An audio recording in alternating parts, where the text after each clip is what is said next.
Olá, jovem gamers! Hoje é dia de análise em ritmo de assassinato silencioso, dia de Hitman Absolution. Sem demoras, ao estilo Optimus Prime, gamers, rodar!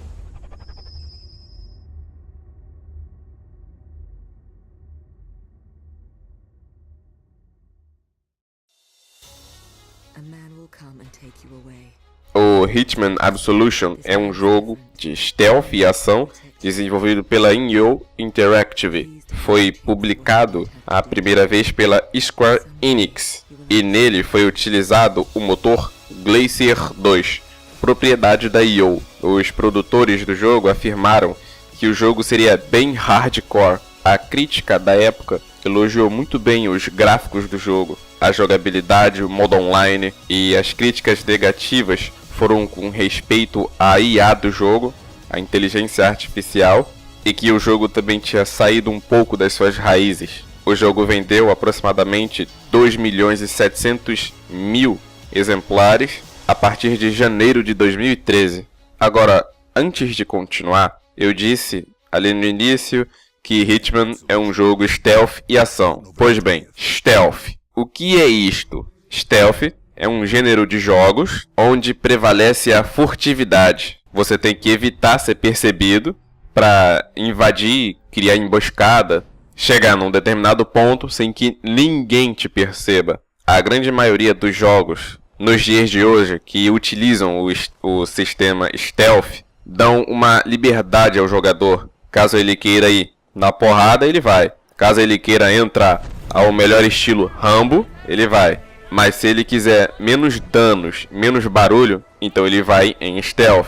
Algumas mecânicas desse estilo de jogos são se esconder nas sombras, se disfarçar, criar barulho ou distrações para tirar os inimigos da sua frente. É bem espionagem mesmo, bem ninja, bem 007. Alguns dos primeiros títulos a usar o sistema stealth foram Castle Wolfenstein, Metal Gear 2, Metal Gear Solid, Tenchu, Thief, The Dark Project, sendo que o primeiro em 3D foi Tenchu Stealth Assassins. Jogos assim, você tem que evitar combate, minimizar barulhos, atacar inimigos por trás ou pelas sombras. Ou seja, seu inimigo deve sempre ficar de olho naquilo que vem por trás, sem maldade.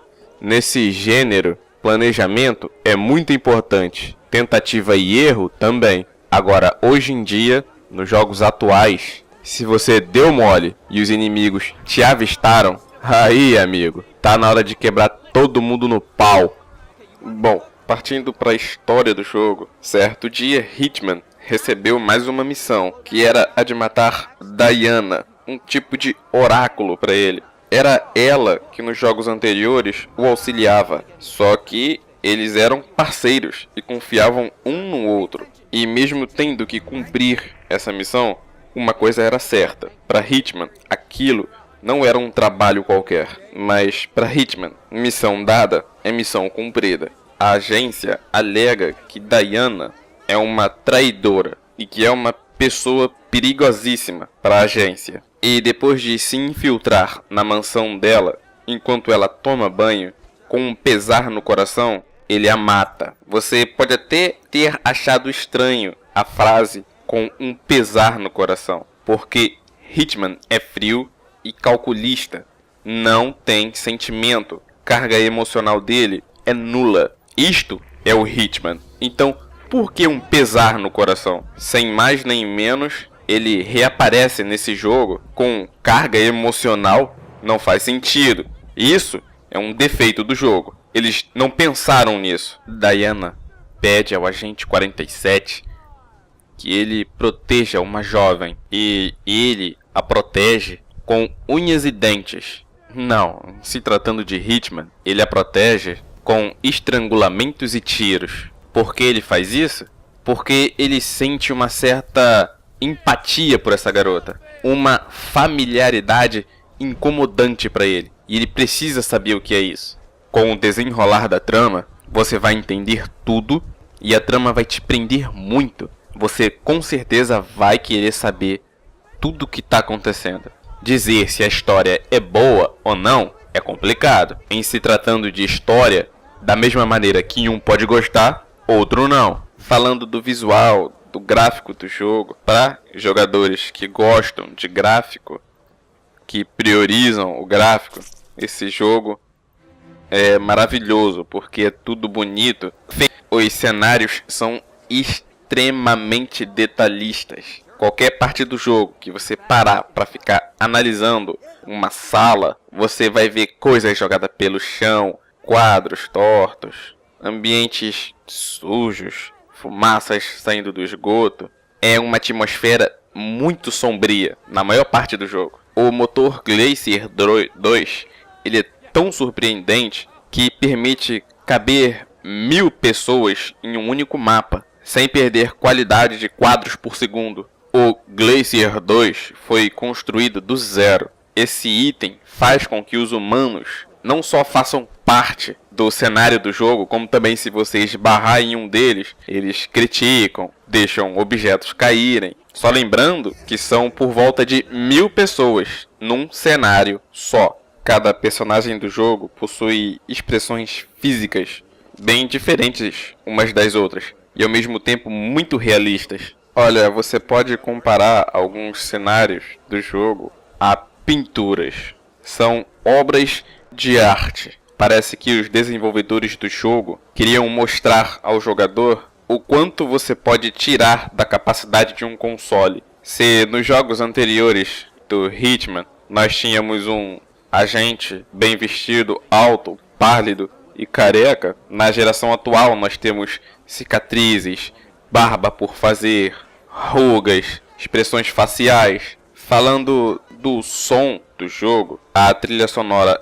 é muito adequada para cada cenário, muito sombria. E já falando em trilha sonora, aproveitar para fazer uma observação para dublagem do Hitman. Aquela voz meio rouca dele e mais aguda não combinou com o seu rosto, não combinou com o seu tipo físico. A voz dele devia ser mais grave e com uma entonação mais forte. É bem mais parecido com a voz do Batman, por exemplo. Devia ser mais ou menos assim. Usando a dublagem em inglês do Batman, ficaria mais ou menos Stay down. Traduzindo para o português com a mesma voz, ficaria Fique no chão. Talvez até uma voz mais metálica para o Hitman. Isto é só um detalhe. Lembrando que são os detalhes que fazem toda a diferença.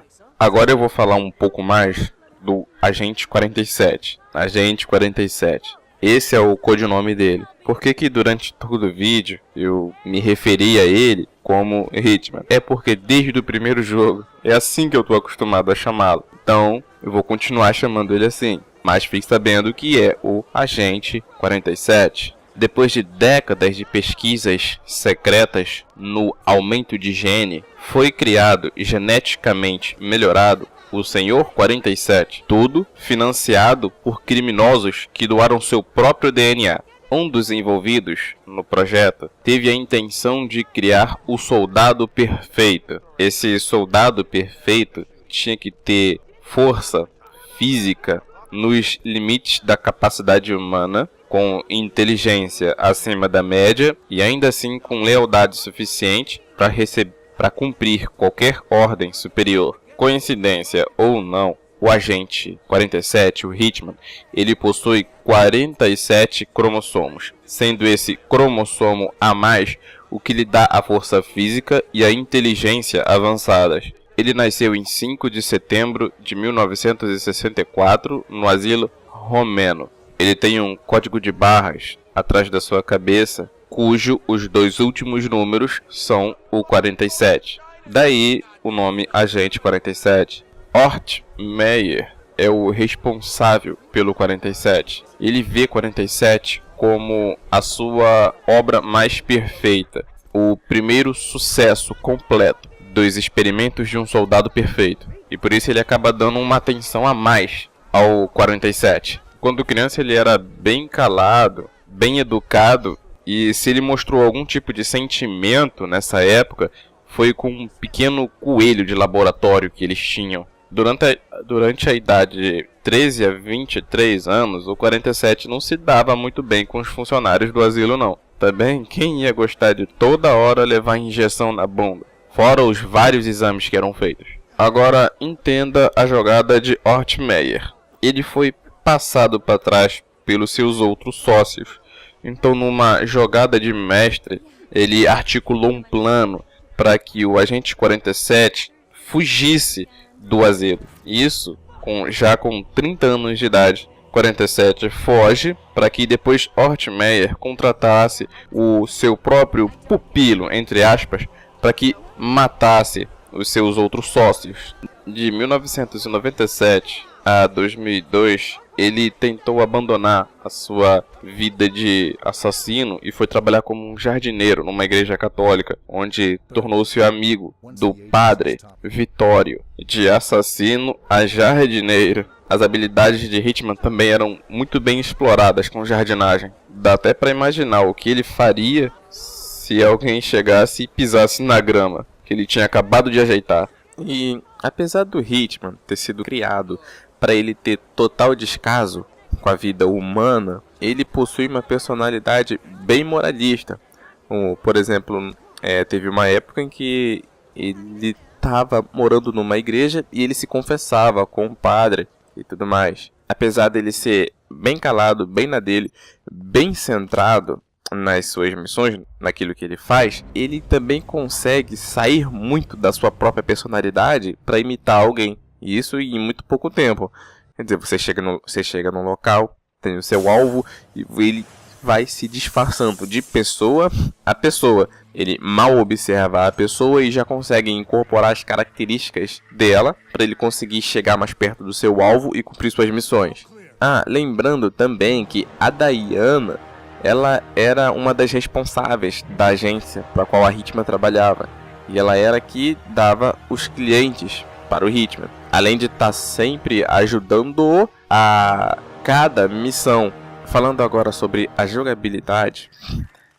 Em primeiro, ele tem o modo online, que é o modo Contracts, ou Contratos, onde você cria seus próprios desafios, você escolhe alvos e você disponibiliza para outros jogadores do mundo para que eles consigam vencer os seus desafios e vice-versa. E aí tem um ranking, uma pontuação, que quem fizer a melhor pontuação ganha. É interessantíssimo, você pode fazer desafios bem difíceis mesmo. Só que eu tenho que confessar que apesar de ser interessante, eu não joguei muito. Não fiquei com muita vontade de explorar muito esse modo. Não chega a ser um modo online daqueles viciantes, mas é interessante para você experimentar.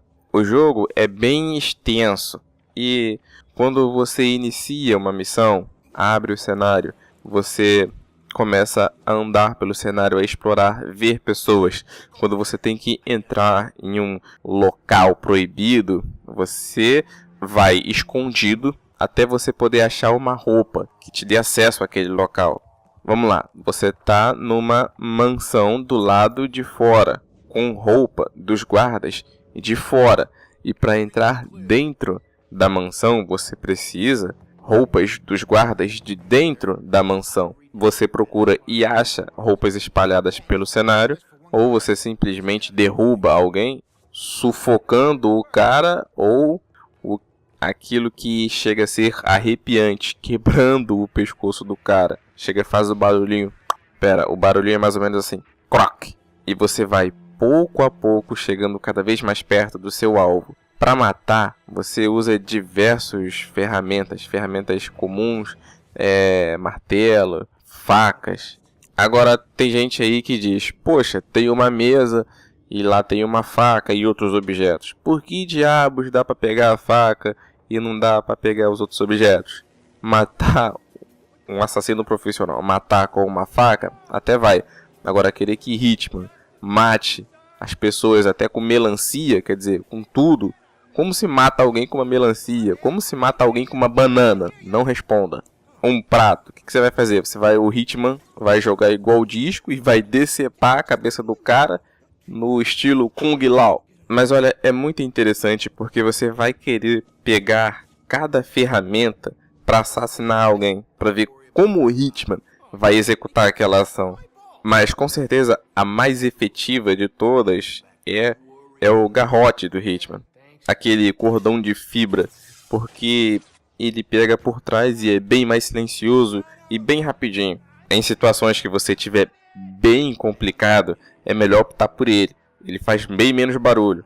Agora, Hitman é um jogo fácil? Não é não, cara. É bem difícil. Mesmo no modo normal. Se você subir de níveis, vai complicar ainda muito mais. Vai ter diversas vezes que você vai ficar repetindo a mesma missão, sabe? Tentativa e erro. Tá certo que você pode chegar num local e sair atirando pra tudo quanto é lado. Mas a maneira certinha de Hitman Absolution é você ir em stealth, se escondendo, se disfarçando, se aproximando do seu alvo. Se alguém te descobre, você não deixa ele fazer muito alarme e já derruba o cara. Cumpre seu objetivo e sai sem chamar a atenção. Isso porque Hitman não é Rambo. Rambo é cabeludo. O Agente 47 é careca. Agora, interessante, perceba o seguinte. Dá pra você entrar numa missão atirando em tudo e em todos? Dá, mas isso não é o desafio do Hitman. No Hitman é desafio de paciência, observação. Até porque, cara, a mira desse jogo é muito ruim, é lenta, é travada, não responde bem. Querer mexer com armas de fogo nesse jogo é complicado sim. Isso porque na hora do combate, os inimigos eles se movimentam muito de um lado para o outro. E você levar a mira até eles é difícil. Não dá aquela sensação dos jogos de tiro, de dinâmica e velocidade. A proposta do jogo é a furtividade e não a ação desenfreada. Agora, o que foi adicionado ao Hitman Absolution, que não tinha em nenhum outro jogo da série, é aquilo que já se tornou padrão em jogos onde você tem um stealth. Isso é um tipo de ferramenta que os jogos hoje em dia disponibilizam para os jogadores para facilitar. É uma ferramenta que dá para enxergar através de paredes, prever o movimento dos personagens. Ou seja, no caso de Hitman Absolution, dá-se o nome de instinto de assassino ou modo instinto. Ele consegue enxergar os alvos, ele consegue prever para o caminho que os alvos percorrem. Não só os alvos, como qualquer outra pessoa que comece a caminhar, ele prevê onde a pessoa vai parar. E no caso do Hitman, quando ele começa a prever, fica tudo mais em câmera lenta. Isso aí, essa ferramenta tornou-se padrão nos jogos que envolvem a furtividade. Tipo visão sonar no jogo Splinter Cell Conviction, Eagle Vision, a visão de águia na série Assassin's Creed, a Dark Vision em Dishonored, o modo detetive na série de jogos Batman, Arkham Asylum, Arkham City, Arkham Origins e provavelmente também no Arkham Knights. A movimentação do 47 durante o jogo, sim, ele é durão, ele é travado, ele não é um personagem ágil. E sim, se você quiser ir em stealth, é um jogo bem paradão mesmo. Você vai demorar muito em cada fase até descobrir a melhor maneira de cumprir cada missão, cada objetivo. Sendo também que cada missão pode ser cumprido de diversas maneiras diferentes. Tem um hotel. Você pode entrar por esse hotel pela porta da frente. Você pode entrar pelo esgoto. Você pode entrar pelo hotel pela porta dos fundos. E isso, cada vez que você jogar, você vai jogar de maneiras diferentes. A mesma fase pode ser jogada 10 vezes. Que as 10 vezes vão ser diferentes. Isso aumenta muito mais o tempo de duração do game. Olha, a franquia de jogos Hitman tem nome e tem nome de peso. Esse jogo não ficou para trás em nada para a geração atual. Claro, como todos os jogos têm seus defeitos, mas pelo conjunto da obra, os acertos desse jogo são demais. Compensam os lados negativos e é isso aí que você vai pesar. Você tem que colocar na balança do equilíbrio um determinado jogo, os pontos negativos e os positivos. dá pra dizer que a nota pro jogo final seria 7.5. Então, cara, se você tiver na dúvida se você vai jogar Hitman Absolution, vai lá e joga, cara, porque é muito bom. Amigos, gamers, até o próximo vídeo. Não se esqueçam de dar uma olhada nos outros vídeos. Se você gostou do vídeo, dá um joinha. Se você não gostou do vídeo, cara, não faça nada, por favor. Você não vai ganhar nada dando dislike aí no vídeo. Mas pelo contrário, só de você ter assistido, você já vai estar me ajudando muito. Se inscreve aí no canal e gamers, espero que vocês não tenham ficado com medo. Hitman é só um jogo e até a próxima, amigos gamers.